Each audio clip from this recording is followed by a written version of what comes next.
एक परफेक्ट सा घर, एक परफेक्ट सी शादी और एक ऐसी रात जिसे आमिर और आयशा कभी भूल नहीं पाएंगे।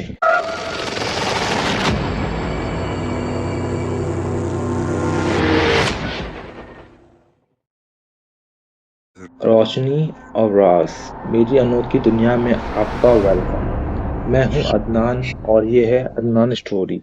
हर कहानी में कुछ खास है। मैं आमिर हूँ। नई शादी, नई जिंदगी। मैं और आयशा एक खूबसूरत सा सस्ता घर देखकर दिल हार बैठे। मकान मालिक ने सिर्फ इतना कहा, खामोश इलाका है, हमें लगा शांति मिलेगी। पहले कुछ दिन सपनों जैसे थे, हंसी मजाक, नई तस्वीरें, नई उम्मीदें। घर के हर कोने में प्यार का असर था। फिर अजीब घटनाएं शुरू हो गई।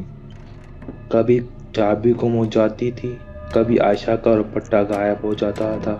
रातों को कदमों की हल्की आहट आती थी, जैसे कोई हॉलवे में चल रहा हो। कभी गिलास हिलने लगता था। मैं हंसा, शायद हवा होगी, लेकिन आशा चुप हो जाती थी। दिन भर उसके चेहरे पर डर बढ़ता गया। हम दोनों निकलने का सोचने लगे, लेकिन हर बार जैसे घर हमें रोक लेता। कहीं से किसी की सरगोशी, किसी की सांस, और फिर उस रात सब कुछ बदल गया। अचानक से दरवाजे के बाहर जोर से आवाज आई। हम दोनों एक साथ डर कर उठकर बैठ गए। आशा, मत खोलो, मैंने धीरे से कहा। कमरा एकदम से ठंडा पड़ गया, जैसे किसी ने हवा निकाल दी हो। आंखों के कोने से एक साया झिलमिलाया। आशा ने मेरा हाथ पकड़ा। आमिर, ये क्या है? उस पर कुछ अनदेखा अंधेरा हम दोनों के बीच आ खड़ा हुआ। आशा की चीख ने मुझे हिला दिया। उसकी आंखें उलट गईं, जिस्म अकड़ गया और हमारे चारों तरफ गिरने लगे। पेपर फ्रेम उड़ने लगे। आयशा की रुकी हुई सांस में महसूस कर रहा था। मैं चीखा, आयशा, आयशा। मैंने उसे थामा, पर वो हल्की सी मुस्कान के साथ हवा में उड़ने लगी। एक पाँव ऊपर, दो, तीन। आवाज उस आवाज ने दीवारों तक को हिला दिया। मेरे पैर कांपने लगे। मैं बेहोश जैसा हो गया। अचानक सब कुछ चुप हो गया। फिर एक डरावनी आवाज। आयशा जमीन पर गिर पड़ी। अंधेरा मेरी सांसों की रफ्तार टूट रही थी। होश आया तो देखा आयशा रो रही थी। इस घटना से उसके हाथ और कमर में चोट आई। डॉक्टर ने कहा, आपको पूरा आराम चाहिए, कुछ दिन तक घर से बाहर मत निकलिए। उसके बाद आयशा घर से बाहर नहीं जा पाई। से वही चीजें, आवाजें और फिर वही घटनाएं शुरू हो गई। मैंने बोला, आयशा तुम बस आराम करो, मैं कुछ करता हूँ। आमिर एक मौलाना साहब के पास गया। मौलाना साहब, घर में अजीब आवाजें आती हैं और चीजें खुद ब खुद हिलती हैं।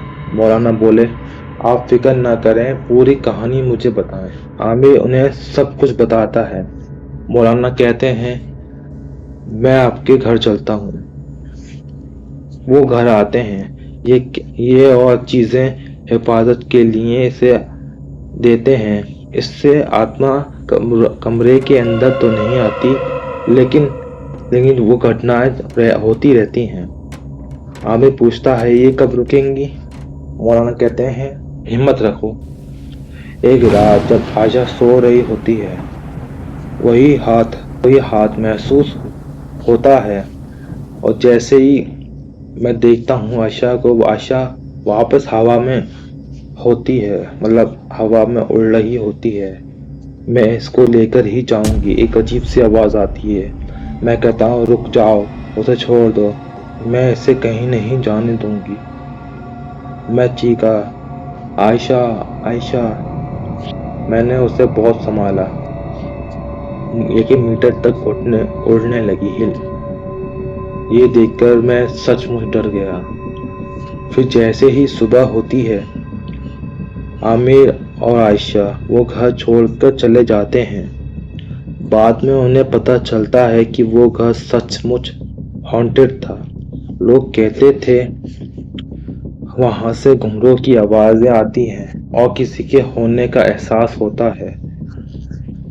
क्योंकि ये कहानी फंक्शनाइज तो है नहीं, क्योंकि जिसके साथ बीती है उसे उसने ही मुझे बताया है। अब आप क्या सोचते हैं इसके बारे में मुझे कमेंट करके ज़रूर बताना।